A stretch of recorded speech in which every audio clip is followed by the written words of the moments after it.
Bom, pessoal, hoje a gente vai dar uma olhada aí no conceito de campo elétrico. Esse é um conceito que ajuda a gente a entender melhor como forças que atuam à distância realmente agem, né? A gente tem como exemplo desse tipo de força aí a força gravitacional, a força da gravidade e a força eletrostática. Essas forças elas são melhores compreendidas quando a gente utiliza o conceito de campo, né? Vamos pegar, por exemplo, a força gravitacional, que é uma força bem próxima aí do nosso dia a dia. Todo mundo sabe que uma massa colocada próxima da Terra é atraída com uma força vertical dirigida para o centro da Terra, né? Se tiver duas massas diferentes, essas forças são diferentes. Essas forças nós chamamos de peso, né? É a força gravitacional que a Terra exerce sobre os objetos. Mas a questão é como que a Terra, mesmo não estando em contato com esses corpos, consegue aplicar essa força neles? Como que ela sabe onde que eles estão, né? E a gente percebe que massas diferentes geram forças diferentes, né? Uma massa maior vai ser atraída com uma força maior, vai ter um peso maior.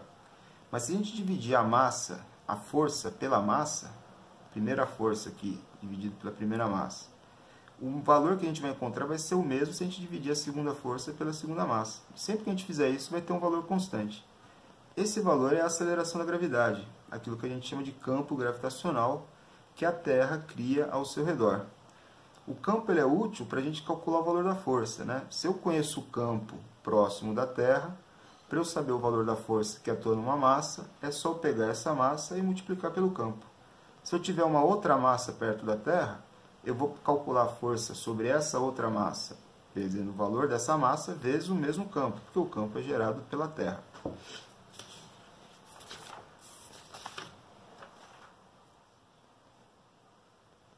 A gente pode dizer, então, que a Terra ela gera um campo gravitacional no seu entorno, né? Então, o espaço em torno do planeta Terra, a gente pode imaginar que em torno da Terra tem um campo dirigido para o seu centro. Um campo convergente. Esse campo é o que a gente chama de aceleração da gravidade. Quando uma massa entra nesse campo, ela sofre a ação do campo. Então não é mais a Terra que atua na massa à distância. A Terra cria o campo e uma massa dentro desse campo sofre a ação do campo. Isso produz nela uma força, que é a força gravitacional, que é o que a gente chama de peso. A gente sabe que esse campo gravitacional gerado pela Terra, ele vai diminuindo conforme a gente se afasta da Terra, né? E essa é uma maneira, então, da gente entender esse tipo de força que atua à distância. A força cria, o corpo tem uma certa propriedade, no caso aqui a massa. Essa massa cria um campo, né, em torno, no espaço ao seu redor. Então, a massa da Terra cria um campo gravitacional e é esse campo que atua sobre outras massas que venham a entrar nessa região do espaço. Vamos falar agora, então, da força eletrostática. Como que a gente vai aplicar esse conceito para a força eletrostática? A gente vê que a força eletrostática ela também atua à distância, né? A lei de Coulomb que descreve essa força, ela é uma lei que ela é válida para cargas pontuais, então são cargas muito pequenas, né? E a força eletrostática é uma constante, produto das cargas sobre o quadrado da distância. Então, essa carga Q1, ela aplica uma força nessa carga Q2, mesmo estando separada no espaço dela. Se a gente dobrar a carga Q2, né, vou ter uma carga Q3 que é o dobro aqui, eu vou ter uma nova força. A gente já viu que essa força vai ser o dobro da primeira, né? Essa força, então, que a gente está observando aqui, nessa carga que é o dobro, é maior do que a primeira aqui. Mas se a gente dividir o valor da força pela carga, e aqui também fizer a força dividido pela carga, a gente vai ter uma constante, de maneira bem semelhante ao que a gente viu para a força gravitacional. Esse valor constante é o campo, só que agora é o campo elétrico, gerado por essa carga Q1 no espaço ao seu redor. Quando uma outra carga entra nesse espaço, ela sofre ação de uma força. Então, essa carga Q2 vai ter uma força que vai ser a carga vezes o campo que existe aqui. Essa carga Q3 também vai ter uma força sobre ela, que vai ser o valor dela vezes o campo que existe naquele lugar do espaço. Então, generalizando, a força eletrostática pode ser descrita como a carga que recebe a ação do campo vezes o campo que existe no espaço onde essa carga se encontra. Tanto a força eletrostática, né, quanto a força gravitacional são forças, e força é uma grandeza vetorial. Força eletrostática está associada a um vetor. Ela está associada a um outro vetor, então, que é o campo elétrico. Como a gente viu, a força eletrostática ela vai ser igual à carga que recebe a ação do campo vezes o valor do campo. A força eletrostática é um vetor e o outro lado da igualdade tem que ser um vetor também. O campo elétrico é um vetor. Carga elétrica é uma grandeza escalar. Resumindo o que a gente já viu, se a gente tiver uma carga elétrica, ela vai criar em torno dela um campo elétrico. Esse campo está associado a um vetor, que é o vetor campo elétrico. Uma outra carga que venha a ser colocada dentro desse campo elétrico, ela recebe a ação do campo elétrico. Isso provoca nela uma força, que é a força eletrostática, que é igual à carga que recebe a ação do campo vezes o campo. Você pode escrever que o campo é a força dividido pela carga também.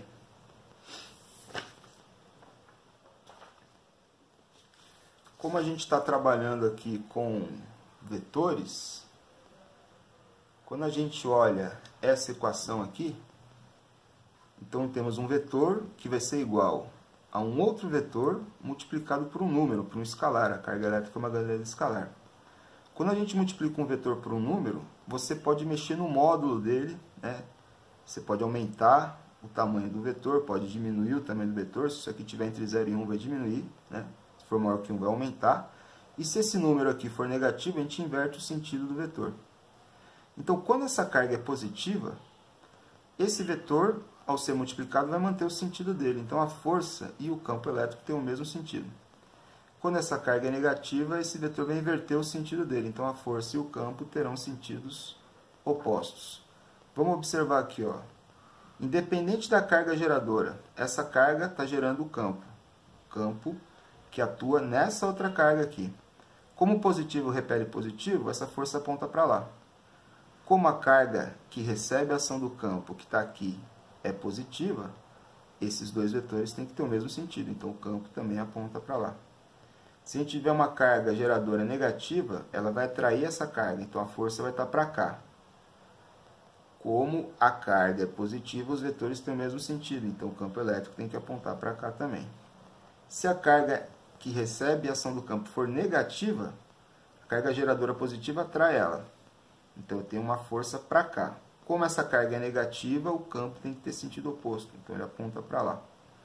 E, se a carga geradora for negativa e essa também for negativa, ela vai ser repelida. Força está para lá. Como a carga é negativa, o campo tem que ter sentido oposto. Então, a gente percebe que uma carga positiva, o campo sempre se afasta dela. Olha aqui, ó. E uma carga negativa, o campo sempre chega na direção dela. E quando a carga que recebe a ação do campo é positiva, o campo e a força têm o mesmo sentido. Quando a carga que recebe a ação do campo for negativa, o campo e a força têm sentidos opostos. Para a gente visualizar o campo elétrico, a gente usa um outro conceito, né, que é o de linhas de força. Essas linhas são linhas imaginárias que a gente utiliza para tentar visualizar um campo elétrico. A linha de força ela não vai ser o campo. O campo é um vetor que é tangente à linha de força, em qualquer ponto. O sentido segue o sentido da linha, né? Então, a gente sabe que para cargas positivas, como a gente viu, o campo tem que sempre se afastar dela. As linhas de força para cargas positivas são radiais divergentes. Elas se afastam da carga. Em qualquer ponto que a gente pegar, traçando a tangente, você vai ter o vetor campo elétrico. A tangente de uma reta é paralela à reta, então ele fica em cima da linha aqui. Para cargas negativas, as linhas chegam. Então, o vetor campo elétrico sempre aponta na direção da carga. Quando ela é positiva, o campo elétrico em direção se afastando da carga. O campo elétrico tem o sentido igual ao da força que atuaria sobre uma carga positiva colocada aqui. Então, imagina que você coloca uma carga positiva aqui. Ela vai ser repelida. A força vai estar para lá. O campo vai estar para lá também. Se eu colocar uma carga positiva aqui, ela vai ser atraída. A força vai estar para cá, o campo tem que estar para cá também. Quando a gente tem duas cargas próximas, a gente vai ter então o que a gente chama de dipolo elétrico, né? Um dipolo elétrico, nós vamos ter a influência das linhas de força de uma carga sobre as linhas de força da outra carga. Nós sabemos que as linhas de força, elas nunca se cruzam. Então, quando uma carga positiva é colocada próxima de uma negativa, as linhas saem da carga positiva e chegam até a carga negativa. Então, elas têm essa distribuição aqui. Quando a gente tem cargas de mesmo sinal, as linhas se repelem, então elas nunca chegam a se cruzar. Se a gente quiser saber a posição ou a direção de um vetor campo elétrico em um certo ponto, é só traçar uma reta tangente. Então, se eu imaginar um ponto aqui, o campo elétrico ele vai ser tangente a essa linha de força nesse ponto aqui. Se eu imaginar um outro ponto aqui, por exemplo, o campo elétrico agora vai ser também tangente à linha nesse ponto. Então, em qualquer ponto, se você souber como é a linha de força, traçando a tangente, você vai ter como é o campo elétrico nessa região do espaço. Outra informação que as linhas trazem diz respeito ao módulo do campo elétrico.